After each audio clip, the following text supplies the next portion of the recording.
Hello నమస్తే. Welcome back to our channel. అందరూ ఎలా ఉన్నారు? బాగున్నారా? చూస్తున్నారు కదా, వర్షాకాలం అయితే స్టార్ట్ అయిపోయింది. ఇక్కడైతే జూన్ మొదటి వారంలోనే చాలా పెద్ద వర్షాలు అయితే పడ్డాయి. హైదరాబాద్లో అయితే ఇంకా వర్షాలు స్టార్ట్ అవ్వలేదు అనుకుంటా ఆ టైం వరకు. ఇక్కడ చూస్తున్నారు, విపరీతంగా వర్షం అయితే పడుతుంది మధ్యాహ్నం టైంలో. ఇది మా ఇంటి దగ్గర ఉండే ఈ మామిడి చెట్టును అయితే ప్రతిరోజు చూడాలనిపిస్తుంది అన్నమాట. చెట్టు నిండా మామిడికాయలు అయితే కాసి ఉంటాయి.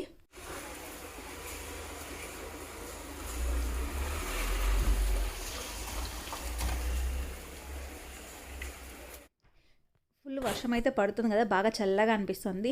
అందుకోసం అని చెప్పేసి ఇవాళ మధ్యాహ్నం స్పెషల్గా ఈ వాంగీబాత్ చేద్దామని అనుకున్నాము. వంకాయలు ఈ టైప్లో మాకు దొరికాయి అనమాట. సో వాటిని మేము ఎప్పుడైతే కర్రీలోకి వాడలేదు. సో ఇక్కడ వచ్చాక ఫస్ట్ టైం నేను చూసాను అండ్ ఫస్ట్ టైం వాడుతున్నాను అనమాట. వాటిని యూజ్ చేసి ఏం చేయాలని ఆలోచిస్తుంటే వాంగీబాత్ ట్రై చేద్దామని అనిపించింది.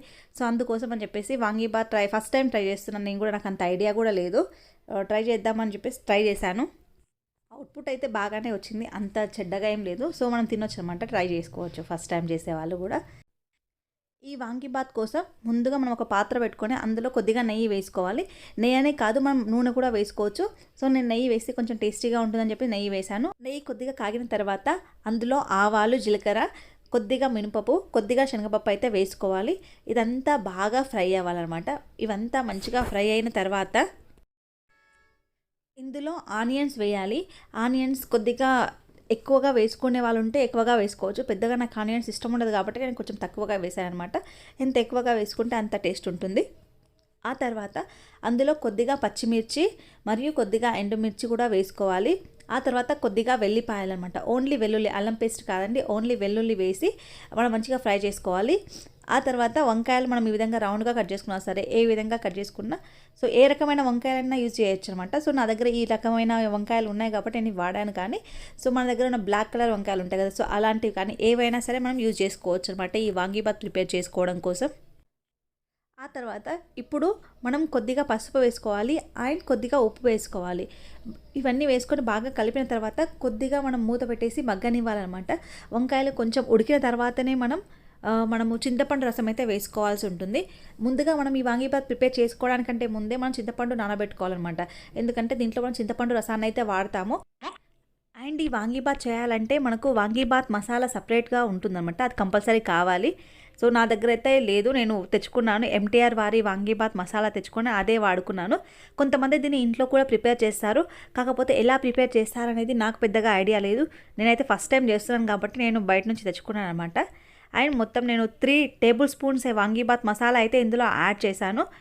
చాలా టేస్టీగా ఉంది, మసాలా కూడా మంచి స్మెల్ వస్తుందన్నమాట.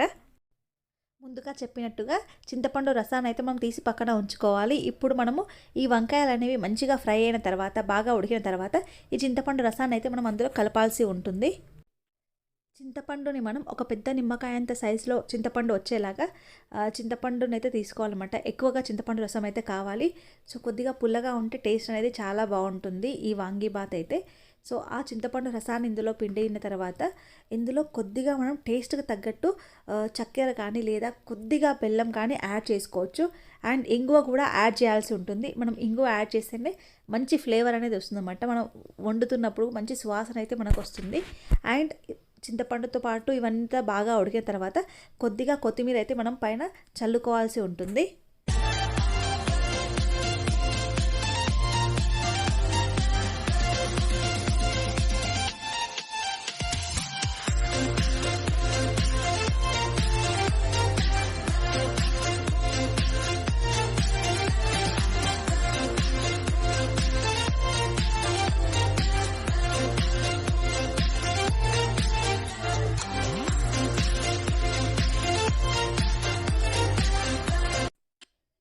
వాంగీబాత్ మసాలా అంతా మంచిగా కుక్ అయిన తర్వాత, అంటే వంకాయలని పచ్చివాసన పోయి మంచిగా నీట్గా కుక్ అయిన తర్వాత ఆల్రెడీ మనం ఉడికించి పక్కన పెట్టుకున్న అన్నం ఏదైతే ఉందో ఆ రైస్ని ఈ మసాలాలో కలిపేయాలన్నమాట.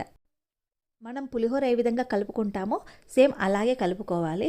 అయితే ఇక్కడ అన్నం మనకు పొడి పొడిగా ఉండాలి, స్టిక్కీగా ఉండకుండా.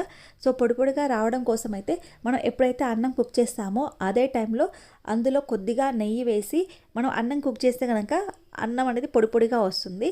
అండ్ రైస్కి కొంచెం ఫ్లేవర్ తెలవడం కోసం, ఫ్లేవర్డ్ రైస్ కోసం మనమైతే అన్నం ఉడికేటప్పుడు అందులో 2 లవంగాలు, 1 ఇలాచి అండ్ కొద్దిగా బిర్యానీ ఆకు వేసి ఉడికిస్తే కనుక అన్నం అనేది మంచిగా స్మెల్ వస్తుందన్నమాట, మంచి ఫ్లేవర్ అనేది వస్తుంది.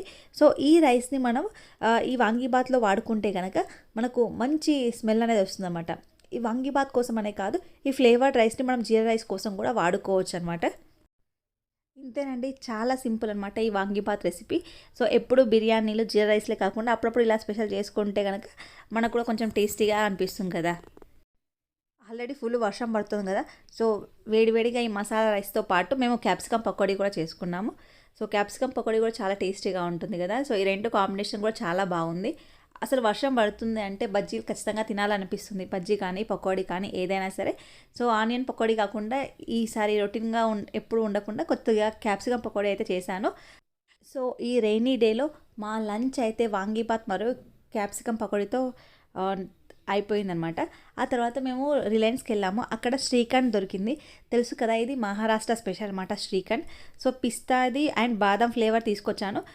ఆల్రెడీ ఇంతవరకు ఒకసారి తిన్నాము, కాకపోతే మళ్ళీ ఒకసారి ట్రై చేద్దామని చెప్పి తీసుకొచ్చాము. చిన్నదే తీసుకొచ్చాము. సో నాకు ఎందుకు అంత పెద్దగా నచ్చలేదు అనమాట. చాలా మంచి టేస్ట్ ఉంటుంది, చాలా ఫేమస్ అనమాట ఈ శ్రీఖండ్ అనేది. కాకపోతే నాకు అంతగా అనిపించలేదు, బాగా స్వీట్గా అనిపించింది.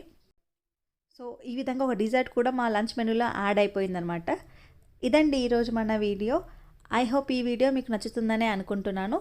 ఈ వీడియో కనుక మీకు నచ్చినట్లయితే లైక్ చేయండి, షేర్ చేయండి. ఎవరైనా మన ఛానల్ని మొదటగా చూస్తూ ఉంటే తప్పకుండా మన ఛానల్ని సబ్స్క్రైబ్ చేసుకోండి. Thank you.